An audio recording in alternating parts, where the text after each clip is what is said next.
energia é absolutamente indispensável para o tipo de sociedade que nós temos hoje. E como os combustíveis são fósseis, eles são a principal fonte de poluição que existe no mundo moderno. Ou seja, energia, meio ambiente e sociedade estão ligados de uma maneira que não pode ser deslindada. Isto é, se nós queremos continuar com esse tipo de civilização, nós vamos consumir cada vez mais energia e vamos provocar mais poluição. E chegamos a um ponto em que isso não é possível. Quer dizer, a poluição produzida pelas atividades do homem acabaram por comprometer a sua própria qualidade de vida. E este é o problema que precisa ser solucionado. Como energia, sobretudo a energia proveniente de fontes fósseis, é tão importante para a vida da sociedade como nós a conhecemos hoje, é muito importante que essa energia seja usada de uma maneira mais eficiente. E as leis da física e da termodinâmica permitem que isso ocorra. Sucede que durante o século XX, como a energia era barata e facilmente disponível, não se deu a devida atenção aos problemas do uso eficiente de energia. E havia uma quantidade enorme de desperdício. Isso melhorou a partir da crise do petróleo de 1973 e houve grandes progressos nesse sentido. Mas não o suficiente. Ainda muitos progressos podem ser feitos. Quer dizer, nós estamos longe de uma sociedade que tenha otimizado o uso de energia, sobretudo de combustíveis fósseis. E o Compete, justamente, é um desses programas da Petrobras, extremamente importante, que tenta levar o sistema a economizar energia. Economizar não significa se privar, significa usá-lo de uma maneira mais científica e mais eficiente. Com isso, tem-se dois lucros. Em primeiro lugar, as reservas existentes de petróleo durarão mais tempo, vai se usar menos. Em segundo lugar, menos poluição será feita. O que move o mundo? Levanta uma onda no mar, faz funcionar o motor do seu carro e tem a força necessária para erguer uma nação?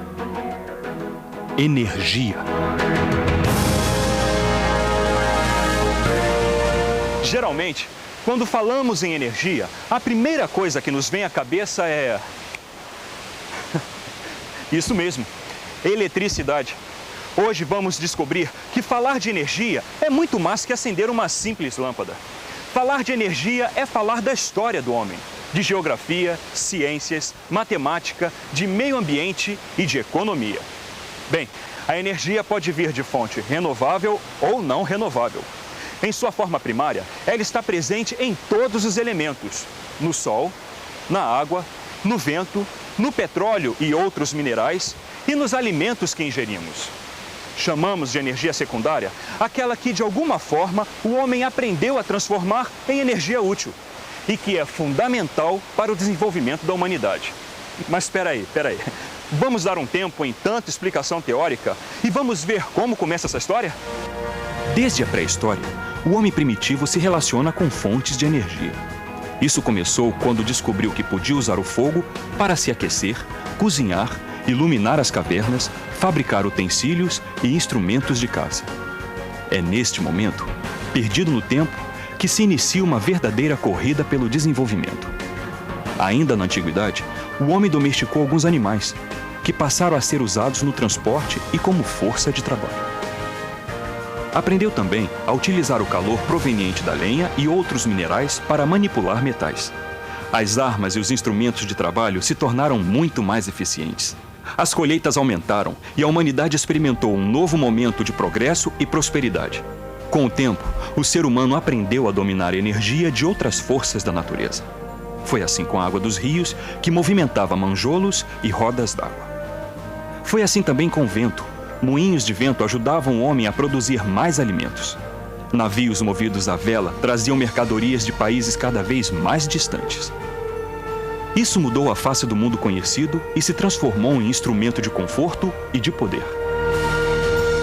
As cidades cresciam e a Europa experimentava um momento de desenvolvimento econômico, social e científico que culminaria na Revolução Industrial.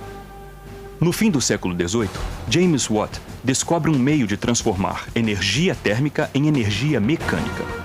Surgem as primeiras grandes fábricas equipadas com máquinas movidas a vapor. Esse vapor movimentava engrenagens e era obtido através do aquecimento da água de uma caldeira pelo calor proveniente da queima de lenha ou carvão mineral.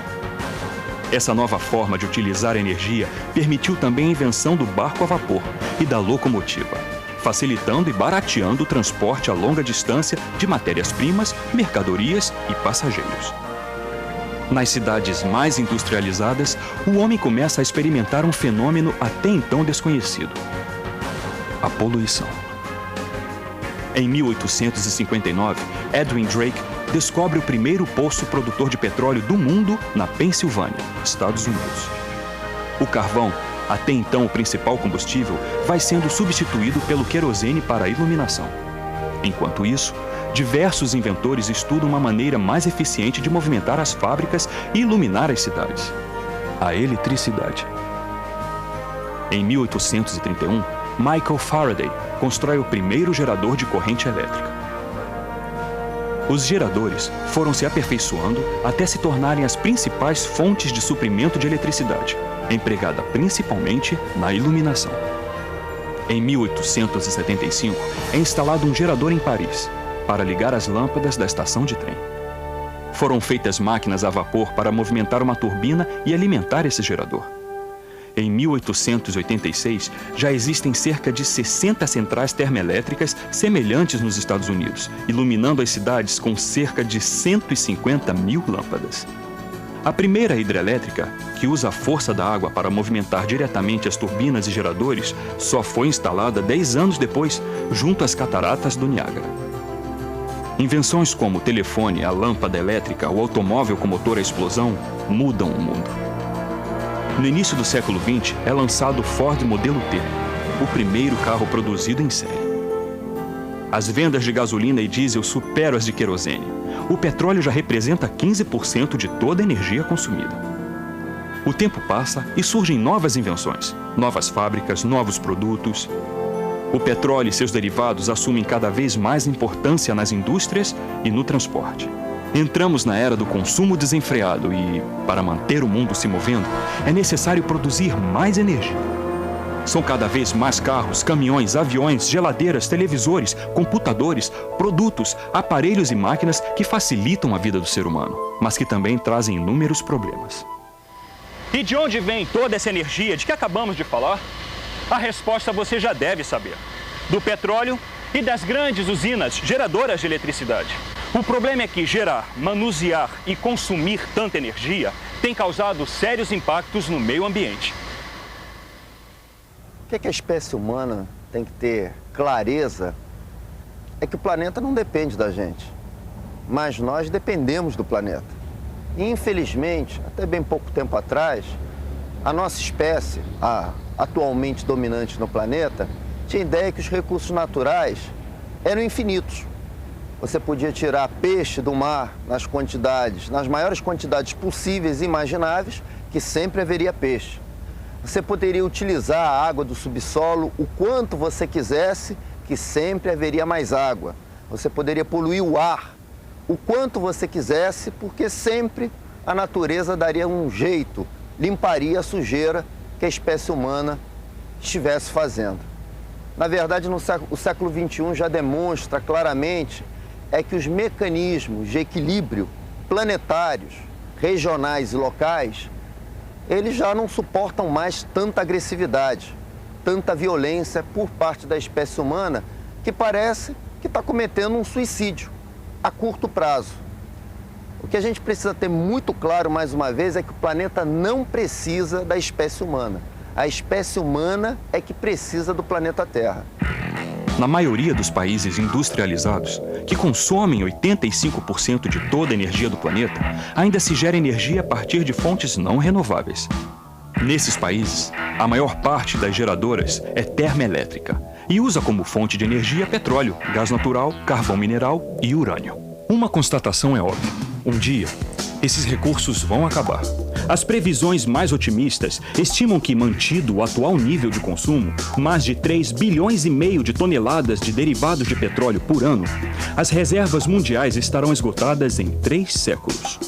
Além disso, a queima dos combustíveis fósseis, carvão, petróleo e seus derivados, é altamente poluente. São milhões de carros, caminhões, trens, aviões e navios consumindo gasolina, diesel, gás natural de petróleo e óleo combustível, todos lançando diariamente toneladas de dióxido de carbono na atmosfera. O resultado é que em algumas cidades o ar se tornou praticamente irrespirável. Mas quem pensa que o Brasil, que consome cerca de 2% de toda a energia gerada no mundo e obtém 90% de sua eletricidade de grandes usinas hidrelétricas como esta aqui, está livre de causar graves impactos ambientais? Pode estar muito enganado. A construção de uma hidrelétrica realmente mexe com o meio ambiente e as pessoas. Afinal, os cursos dos rios são desviados, alagando florestas e cidades, fazendo com que se tenha que achar outras soluções para a população, bem como para a flora e fauna do local. O Brasil tem hoje 60 usinas em funcionamento e, como podemos constatar com o apagão de 2001, já estão com sua capacidade de geração de energia quase no limite. Hoje, estão em construção dezenas de usinas termoelétricas que usarão como combustível o gás natural proveniente da Bacia de Campos e da Bolívia. Essas usinas devem suprir por alguns anos o déficit de energia, principalmente nas regiões Sul e Sudeste. E é por causa de todos esses problemas que o mundo inteiro investe hoje na pesquisa de fontes renováveis e não poluentes de energia. O mais conhecido dos projetos brasileiros começa aqui, nesse imenso canavial. E é de plantações como essa que sai o álcool que abastece milhões de automóveis em todo o Brasil. Apostamos sempre na fonte alternativa e sabemos que essa importante usina representa uma das 129 ou 130 do estado de São Paulo, num contexto de 300 do Brasil, e estamos enxergando que essa alternativa de energia seguramente vai crescer, vai se expandir. E é com bagaço da cana e outros restos vegetais, também conhecidos como biomassa, que estão sendo abastecidas usinas termoelétricas e altos fornos nas indústrias. Outra fonte inesgotável e totalmente não poluente é o vento, que já movimenta geradores eólicos no Ceará, Pernambuco, Fernando de Noronha, Minas Gerais e Paraná. Até o fim de 2005, geradores como estes estarão produzindo mais de 1.000 megawatts. Já a energia solar começa a ser utilizada em larga escala para aquecer a água e gerar eletricidade para os mais diversos equipamentos, inclusive carros experimentais e satélites. Outra alternativa é o biogás, um produto barato e que é extraído da fermentação do lixo orgânico. Em alguns estados, ele já abastece residências, principalmente nas zonas rurais, e ônibus especialmente adaptados para este combustível. Como vimos, precisamos urgentemente mudar o nosso modelo energético. As alternativas existem e algumas já estão sendo postas em prática. E quando você investe no planeta, está investindo em você mesmo. Afinal, não é bem o planeta que depende de você. É você que depende totalmente dele.